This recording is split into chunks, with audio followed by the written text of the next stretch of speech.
সকাল সকাল ঘুম থেকে উঠে দেখি যে আমাদের আলু গাছগুলো সব ছিঁড়ে ফেলে দেওয়া হচ্ছে। কি জন্য ছিঁড়ে ফেলে দেওয়া হচ্ছে সবকিছু শেয়ার করবো আজকের এই ভিডিওর মাঝখানে। তো চলো বন্ধুরা আজকের ভিডিওটা প্রথম থেকে শুরু করা যাক। তো সকালে মাঠে এসে দেখি যে গাছের পাতাগুলো সব ছিঁড়ে ফেলে দেওয়া হচ্ছে, কারণ আজকে আমাদের হবে আলু তোলা। তো আলু তোলার জন্য কাজ চলছে। এখানে দেখতে পাচ্ছেন যে সব আলু বেরিয়ে গেছে একটা দুটো, আর অনেক মুনিশ আমাদের জমিতে কাজ করছে। তাদের সকাল সকাল খিদে পেয়েছি, সেই জন্য মুড়ি, কাঁচা লঙ্কা আর ছোলা সেদ্ধ এইগুলো নিয়ে চলে গেলাম আমি মাঠে। আর মাঠে গিয়ে এই যে দেখুন এত পালা দেখছি জড়ো করা হয়ে গেছে। এরপরেই দেখি যে আলু দুটো একটা বেরিয়ে গেছে, আর সেই আলু সাইজ গুলোই আমি আপনাদেরকে একটু সামান্য দেখানোর চেষ্টা করছিলাম। আলু খুব বড় সাইজের হয়েছিল কিন্তু ফলন কম, তার কারণ এই বছর আমাদের গাছ অনেকটা পাতলা ছিল। এদিকে যাদের খেতে পেয়েছে তারা সবাই মিলে মুড়ি খেয়ে নিচ্ছিল, আর এদিকে দেখতে পাচ্ছেন যে আমাদের আলু জড়ো করা হচ্ছে।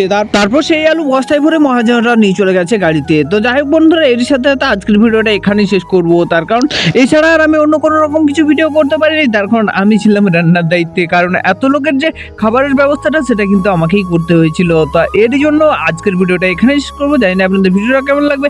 যদি ভিডিও ভালো লেগে থাকে অতি অবশ্যই লাইক, কমেন্ট, শেয়ার করে যাবেন। চলো বন্ধুরা আজকের মতো টাটা, দেখা হচ্ছে নেক্সট ভিডিওতে। ততক্ষণের জন্য আপনারা সকলে ভালো থাকবেন।